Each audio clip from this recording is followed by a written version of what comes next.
Hello, in an effort to stave off some third lockdown boredom, I've decided to start making a few little weekly projects and stuff like that. Very simple things made out of common household items or trash that I managed to gather, like some sort of modern day Stig of the Dump. And what I've decided to do today was to build some very simple, very basic tin can candle lanterns. Now, this, you will have seen this a billion times on any bushcraft or trashcraft sort of page. It was a very simple thing to make. It's literally you slice a H shape in the outside of a fizzy drinks can.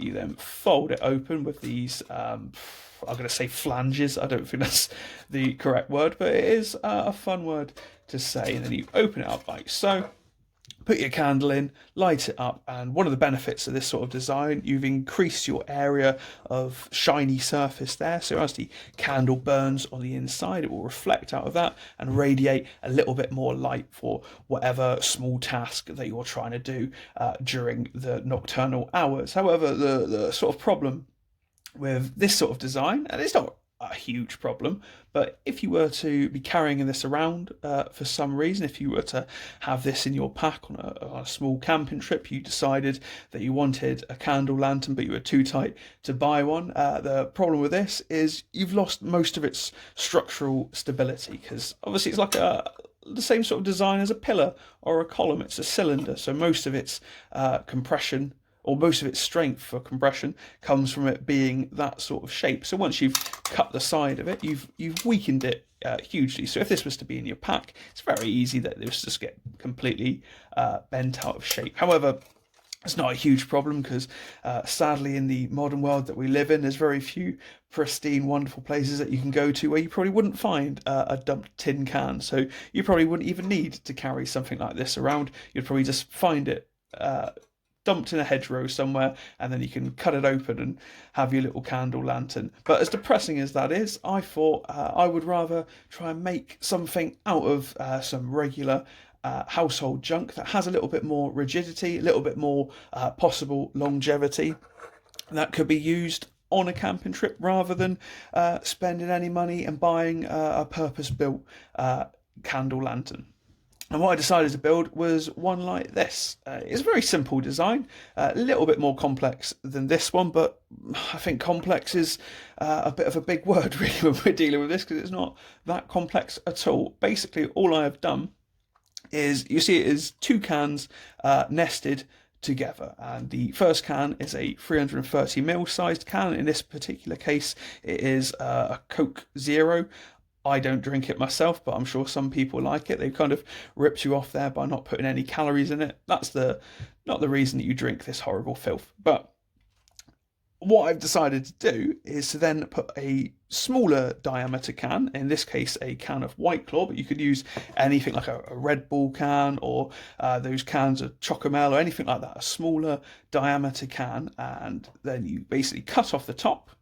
Well, actually, I'll show you. I have in a very Blue Petery moment, I have one that I've not made earlier, but partially disassembled earlier because I didn't get round to making another one. But as you can see, you cut off the top like that. So this is a very sharp edge, by the way, because these sort of cans, obviously, it's very thin, and being left-handed, whenever I cut stuff, there's always jagged edges of stuff anyway. So this is a little bit of a hazard. So if you're making this, be careful that you don't slice open your fingers, and just if you want to make a more refined product as well, at the end of the day, you can file it down, or sort of crimp over the edge or something like that. But as long as you make sure when you cut off this top piece that the can that you've got, in which case here is said Chocomel can from earlier, this sort of can has to snugly fit within the wider can. So we'll try and push that into there now.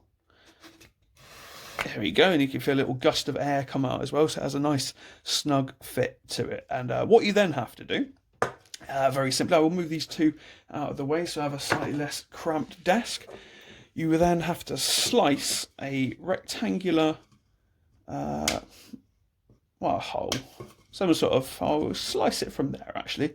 We can get rid of the ingredients, or the calorie counting bit. So you slice a little line across. Obviously this is going to be a very rough one, I'm doing this very quickly. Also try not to cut my fingers off on camera, because that isn't the ideal video that I would like to make this evening. So we've sliced across there, we've got our 2 lines across, and then slice down, obviously being careful not to cut your fingers, slicing down. Cut through that one.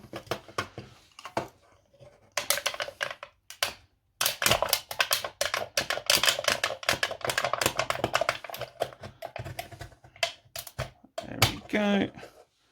Pierce another little hole in that bit.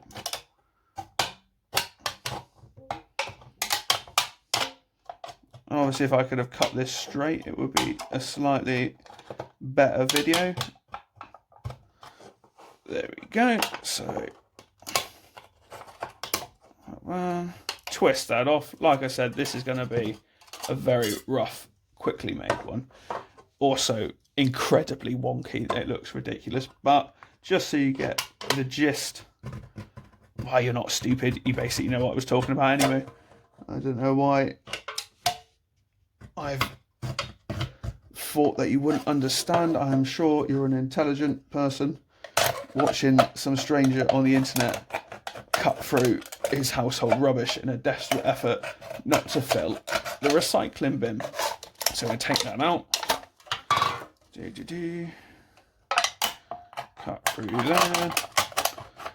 Sure, these are beautiful sounds as well. If you were using earphones, you'd really appreciate the sound of tin cans being sliced. Maybe it's some sort of new ASMR video that people could watch to help them go to sleep. The sound of tin cans being horrifically mangled. Now, I'm not going to put my finger in there because that will be the point where I cut my fingers off, or not off at least, but if they come off from this, maybe I have the most fragile fingers in the world. So we remove that little piece there, being very careful.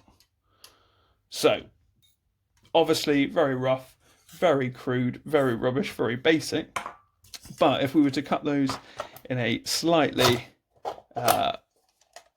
neater, tidier way, but it could be very easily and quite quickly cleaned up. You see there, you now have this double opening on the 2 cans, and the advantage that I have, well, I think that this sort of design has, so I'll go back to the slightly more finished version. The advantage of this sort of design is if you wanted to take this with you, if you were to be too tight to buy some sort of little lantern, or you didn't want to use an electrical lantern, you wanted to use a candle lantern, the advantage with this, and the thing that I like the most, is unlike this one where it has, you know, no structural stability and you'd have to try and hold it together with something. This one, you could put your candles inside it. There's already one in there, but you could store a couple in because they only burn for like 4 or 5 hours, something like that. Sometimes the better ones. You could put those in, turn it round, and you have a nice little storage solution as well. So all of your stuff is nested quite neatly together. Obviously, it's never going to be watertight because it's just 2 cans nested together, and it has a big hole in the middle there to let the heat out. But you simply turn it back round. You got your candles stored inside. And you can light one up. We've got some matches as well. God, we've cut stuff with knives. Now we're playing with fire. This is amazing. Living the dream. You can tell that I'm very bored, having been stuck inside most of today because the weather wasn't great. And it's my first day off from work in a little bit, and I decided to sit inside and cut up fizzy drinks cans. Maybe it's a sign of a breakdown. Maybe it is just learning new skills. Who knows? But anyway, like I said, a very simple thing to do. On the camera there, it looks like it's actually opened a portal to the gates of hell. But I can reassure you that it's actually just a nice little burning, tiny little candle. So that's basically it. I'm waffling now. I hope you've enjoyed the video and you'll make a very similar thing to this. It's a very easy thing to make. And if you wanted to carry it around on a camping trip, you do have your little handle as well like that. So it's a lot more portable than this sort of one. Oh, and also one of the sort of advantages as well.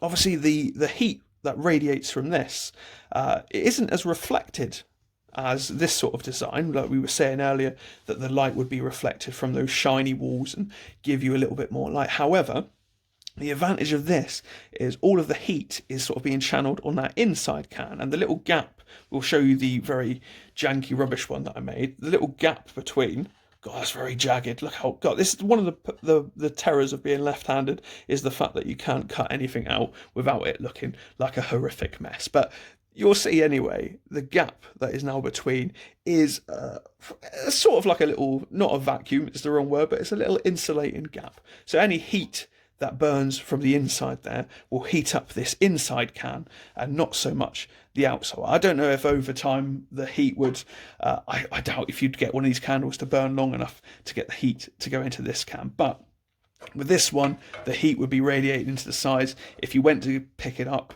there's a possibility you burn your fingertips, drop it, burn your house down. It's a very bad evening. But with this one, obviously I've pierced some holes and put a little wire bail handle into it. But with this one, if you wanted to pick it up by the outside.